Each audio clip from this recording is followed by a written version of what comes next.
Welcome back, and thank you for tuning in to another episode of a Modern Man podcast. I'm your host, JD Farrell, and we're presented to you by the Modern Podcast Network. On today's podcast, I'm going to talk a little bit about cancel culture when it started. Then I'm going to dive into the origin of the N-word and how it progressed over time. And then, of course, my thoughts on the oh-so-popular Morgan Wallen. So let's do it.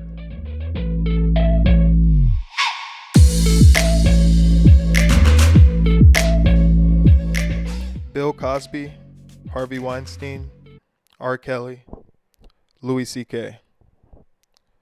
These are just a few of the many people who were affected by the Me Too movement. And I'm definitely pro Me Too movement, yes. But this was kind of the height of when cancel culture started.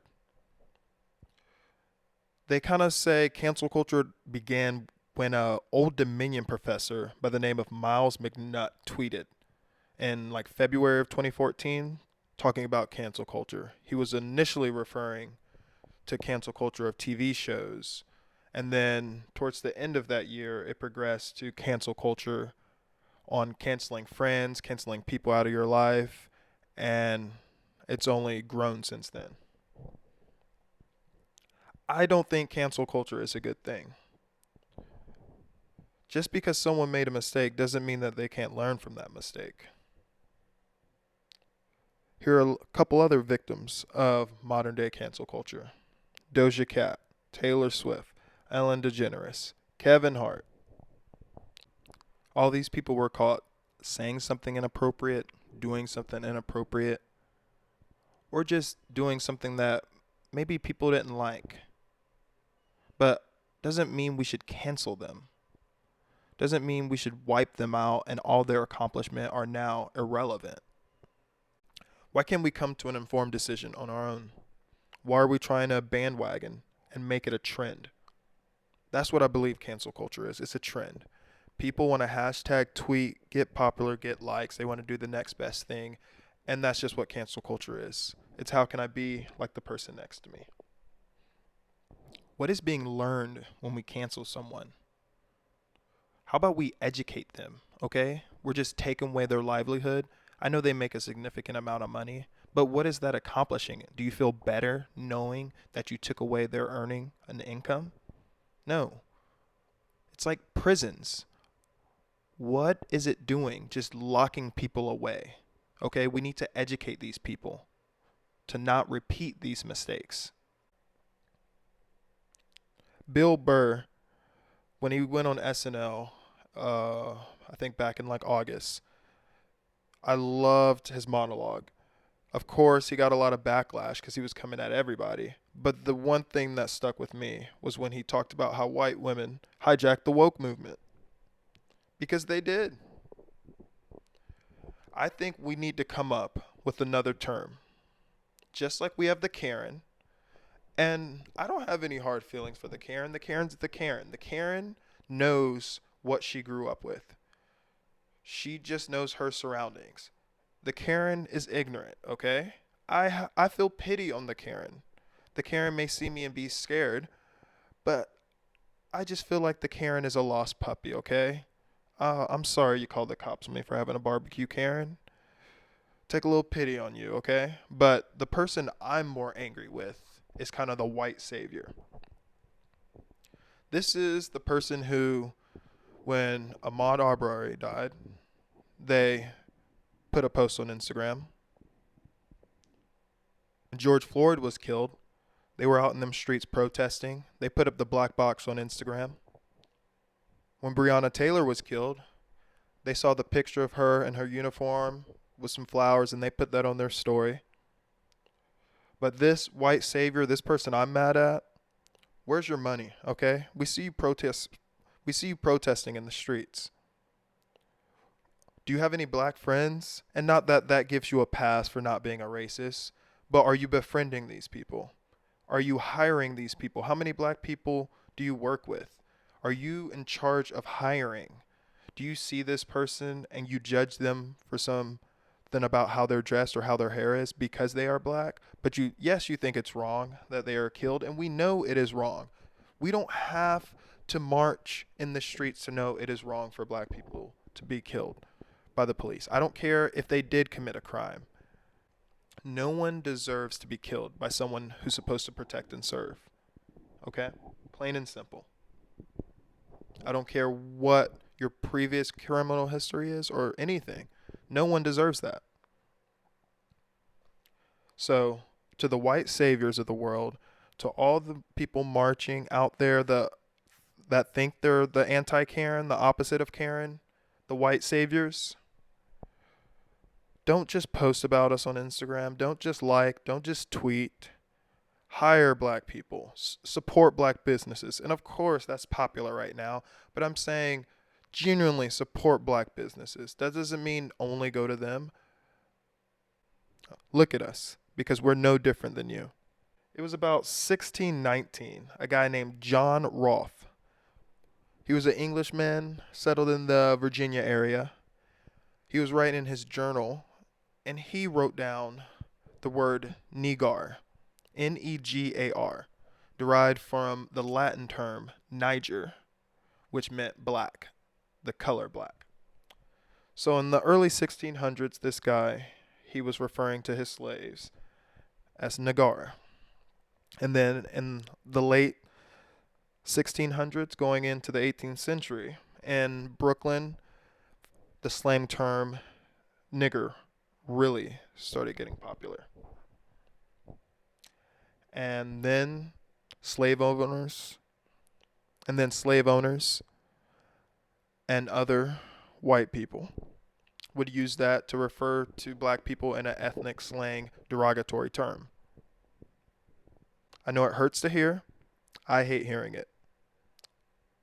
Nigger. That's the word Morgan Wallen used, and that's the word that the African American community hates.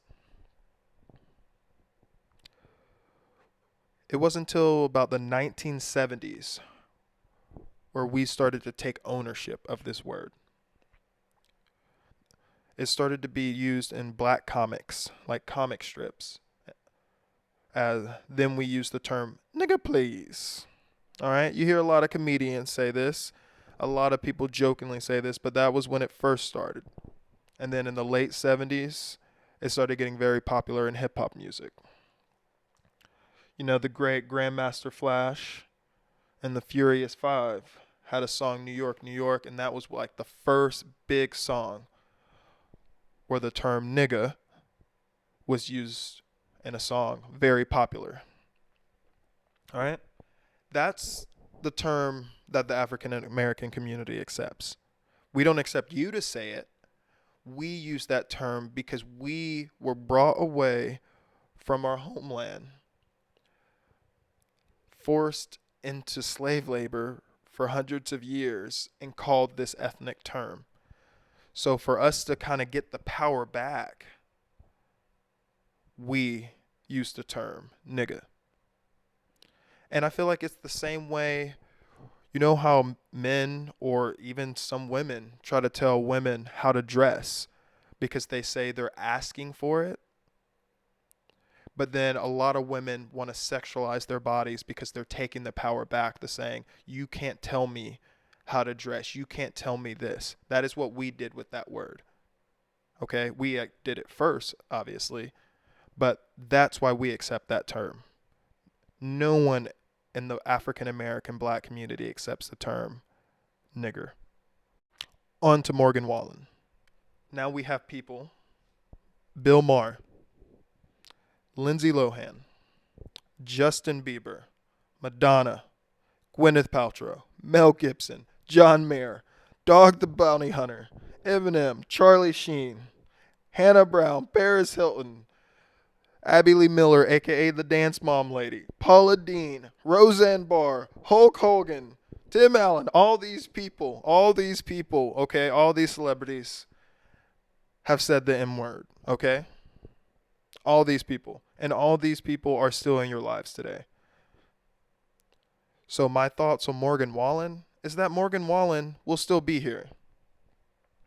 Morgan Wallen was dropped from some country music charts for a couple weeks, but Morgan Wallen is still going to be popular. He's a young man. He's going to get over this. I'm not saying he should. I'm not saying I'm for it. I'm just saying he will. There was a guy by the name of Riley Cooper. I know a lot of people may not know him. He wasn't that famous, but he was a white wide receiver, okay? And if you don't know anything about football, especially once you get to the NFL level, most wide receivers are black, okay? So he was a white wide receiver. He was a white man in a black man's position group, okay? He was caught on camera at a country concert saying the N-word as well. What? In the NFL locker room? What? You think he's going to be on the roster? Hell no. Wrong. They actually signed him to an extension, okay? So that is what I think is going to happen to Morgan Wallen's career. Nothing is going to happen to him. He's going to get dropped from a couple charts, but he will be fine. All right? And then there's people, the Hannah Browns, the Paris Hiltons. Paris Hilton's was long ago, Hannah Brown's more recently. These are people who think they can say it in a song. And then people have asked me, can I say the N-word in a song? Like, am I supposed to just pause? I'm singing a song. I don't mean anything by it. Really? Really? You're going to use that excuse? My point is, anyone who says it at any time, if you won't say it in a room full of black people, don't say it alone in your car or alone with your white friends, your native friends, your Indian friends, your Asian friends, okay? If you're not going to say it in a room full of actual niggas, don't say it at all. And then there's the Tim Allen, who says he's a comedian.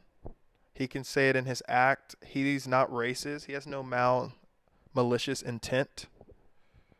But again, Tim Allen, if you have a bunch of white people around you, and yeah, you feel comfortable saying it, but if you are solely one white man in a room full of black people and you're telling a joke, are you going to tell that joke saying nigga? Do you feel comfortable? That's all I ask him. But I agree. With Morgan Wallen, okay, no one should be judged by their worst mistakes. I'm not saying this was his worst mistake. Maybe he's done something worse.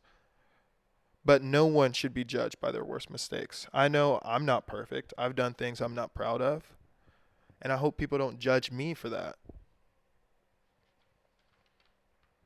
But this is America, okay?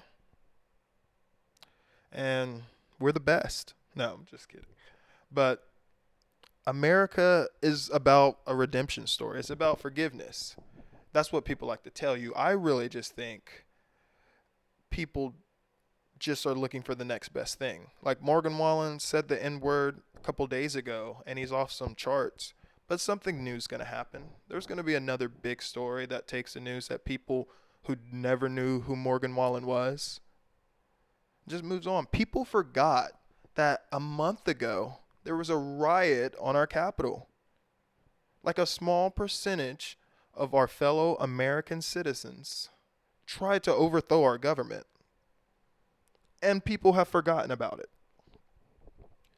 So, just like this Morgan Wallen situation, I think people will forget about it.